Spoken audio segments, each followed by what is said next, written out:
ഉമേഷ് ബാലകൃഷ്ണൻ തിരുവനന്തപുരത്ത് നിന്നുണ്ട്. ഉമേഷ്, തന്ത്രിമാരുടെ മൊഴി പ്രത്യേക അന്വേഷണ സംഘം എടുത്തിരിക്കുകയാണ്. ഈ മൊഴിയുടെ വിശദാംശങ്ങൾ എന്തെങ്കിലും അറിവായിട്ടുണ്ടോ ഉമേഷ്? ദിലീപ് കുമാർ, പ്രധാനമായി രണ്ട് കാര്യങ്ങളാണ് ഈ അന്വേഷണ സംഘം ഈ തന്ത്രിമാരിൽ നിന്ന് അറിയാൻ ശ്രമിച്ചത്. ഒന്ന്, ഉണ്ണികൃഷ്ണൻ പോറ്റിയുമായുള്ള ബന്ധം.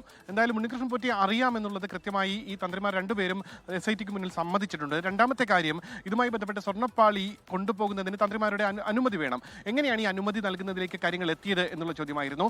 അത് ഉദ്യോഗസ്ഥന്മാർ പറഞ്ഞതനുസരിച്ചാണ് തങ്ങൾ ഈ അനുമതി നൽകിയത്, സ്വർണ്ണപ്പാളി കൊണ്ടുപോകാനുള്ള അനുമതി നൽകിയത് എന്നുള്ള മറുപടിയാണ് നൽകിയിരിക്കുന്നത്. ഇത് പ്രാഥമികമായ ഒരു മൊഴിയെടുക്കൽ മാത്രമാണ്. അടുത്ത ഘട്ടം ഇനി ഇതിലേക്ക് കടക്കേണ്ടതുണ്ട്. പ്രധാനമായി ഈ മൊഴിയെടുക്കലുമായി ബന്ധപ്പെട്ട ഈ മൊഴിയിൽ ലഭിച്ച വിവരങ്ങൾ അത് ഇനി മറ്റ് പ്രതികളുടെ ബന്ധങ്ങളുമായുള്ള ഇനി ക്രോസ് ചെക്ക് ചെയ്യേണ്ടതുണ്ട്. അതിനുശേഷമായിരിക്കും മറ്റെന്തെങ്കിലും നടപടിയിലേക്ക്, അതായത് ഇനി വീണ്ടും ചോദ്യം ചെയ്യേണ്ടതുണ്ടോ അല്ലെങ്കിൽ മൊഴിയെടുക്കേണ്ടതുണ്ടോ തുടങ്ങിയ നടപടിക്രമങ്ങളിലേക്ക് കടക്കേണ്ടതുണ്ടോ എന്നുള്ള കാര്യത്തിൽ ഒരു അന്തിമ തീരുമാനം SIT എടുക്കുക. എന്തായാലും പ്രാഥമിക നടപടികൾ പൂർത്തിയാക്കിയിരിക്കുന്നു. തിരുവനന്തപുരത്ത് SIT ഓഫീസിലെത്തിയാണ് ഇരുവരും മൊഴി നൽകിയത്. എന്തായാലും ഇരുവരും ഇക്കാര്യം സമ്മതിച്ചിരിക്കുന്നു. ഉണ്ണികൃഷ്ണൻ പോറ്റി, പ്രധാന പ്രതിയായ ഉണ്ണികൃഷ്ണൻ പോറ്റിയെ അറിയാം. എന്നാൽ അതുമായി ബന്ധപ്പെട്ട മറ്റെന്തെങ്കിലും ഇടപെടലുകൾ, ഉണ്ണികൃഷ്ണൻ പോറ്റിയുമായി ബന്ധപ്പെട്ട എന്തെങ്കിലും ഇടപെടലുകൾ, പണമിടപാടുകൾ എന്നിവയെല്ലാം നടത്തിയിട്ടുണ്ടോ തുടങ്ങിയ കാര്യങ്ങൾക്ക് ഈ എന്ത് മറുപടി നൽകി എന്നുള്ള കാര്യം ഇപ്പോഴും വ്യക്തമല്ല. എന്തായാലും ഈ മൊഴി ഇനി വിശദമായി SIT പരിശോധിക്കും. അതിനുശേഷമായിരിക്കും അടുത്ത നടപടിയിലേക്ക് കടക്കുക. ദിലീപ് കുമാർ, ലോകത്തെവിടെയായാലും ഏത് സമയത്തും 24 വാർത്തകളും ഓഗ്മെന്റഡ് റിയാലിറ്റി പാക്കേജുകളും എക്സ്പ്ലെയിനറുകളും വിശദമായി കാണാൻ